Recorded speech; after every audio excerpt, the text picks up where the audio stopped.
ఉండి నియోజకవర్గంలో చాలా పెద్ద ఆరోపణలు చేస్తున్నారు వామపక్ష నేతలు అనమాట. వాళ్ళకేమో ప్రజా ప్రతినిధులుగా ప్రాతినిధ్యం లేదు, బయట మాట్లాడాల్సిందే. బయట మాట్లాడిన వారి మాటలకి ఎవరు ప్రాధాన్యత ఇవ్వరు. ఏంటయ్యా అంటే ఉండి నియోజకవర్గంలో 800 పేదల ఇళ్ళు కూల్చేశారట బుల్డోజర్లతో. ఆ తర్వాత ఇంకొక 600 మంది ఇళ్ళకు కూడా 600 మంది పేదల ఇళ్ళకు కూడా ఇదే గతి పట్టించిపోతున్నట్టు చెప్తున్నారు. దీనికి అంతటికీ కూడా అక్కడున్న ప్రజాప్రతినిధి గారే కారణమని చెప్తున్నారు. అంటే ఇప్పుడు తాము చేసిన ఆరోపణని నిజం చేస్తుంటారు, అలానే అవతల వారు చేసినప్పుడు మాత్రం దానిని తప్పుగా, తాము చేసేది మాత్రం డెవలప్మెంట్గా ప్రచారం చేసుకునేటప్పుడు ఇలాంటి వారి ఆరోపణలకి ప్రాధాన్యత దక్కదు.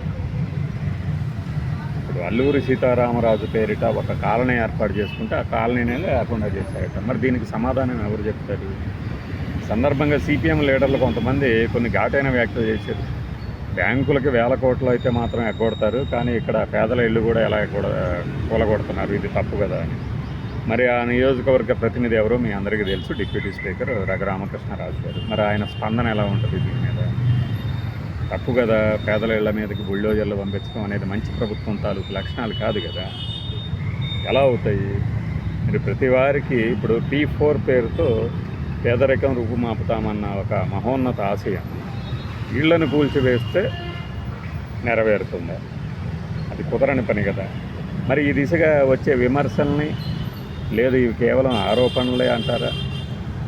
వాటిని తిప్పికొట్టడానికి ఏ ప్రయత్నం చేస్తారు? ఆ కూల్చేసిన ఇళ్ల స్థానంలో ఏదైనా పక్కా ఇళ్ళు కట్టిస్తారా, మరొకటి చేస్తారా? ఇవన్నీ చూడాలి. ఇప్పుడు వైఎస్ఆర్సీపీ మాట్లాడింది అనుకోండి, ప్రత్యర్థి పక్షం కాబట్టి మాట్లాడింది అంటారు, అంతే కదా. కానీ కూల్చివేయబడిన ఇళ్ళు కాకుండా పోవు, వాళ్ళు మనుషులు కాకుండా పోరుగా. మరి దానికి ఆయన సమాధానం చెప్తారా, తప్పించుకుంటారా? అసెంబ్లీ సెషన్స్లో ఎవరన్నా అడుగుతారా దీని మీద? ఎందుకంటే అక్కడ నియోజకవర్గ ప్రతినిధే ఆయన కాబట్టి ఎవరు అడగాలి ఆయన్ని? అడిగేవాళ్ళేమో సభల్లో లేరు. అంటే ఈ అడిగే సిపిఎం వాళ్ళు కూడా పోనీ ఎమ్మెల్సీ ఏది మెంబర్ ఆఫ్ లెజిస్లేటివ్ కౌన్సిల్లో ఏమన్నా లేవనెత్తుతారా? చిన్న చిన్న ఐటమ్స్ వేస్తారు ఇలాంటివి. ఎందుకు అంటే పెద్దవాళ్ళతో మనకెందుకు అని. మరి ఇవన్నీ ఎవరు చూస్తారు? రాబోయే రోజుల్లో ఎవరైనా సమాధానం చెబుతారేమో. మరి మంచి ప్రభుత్వం కదా. బై.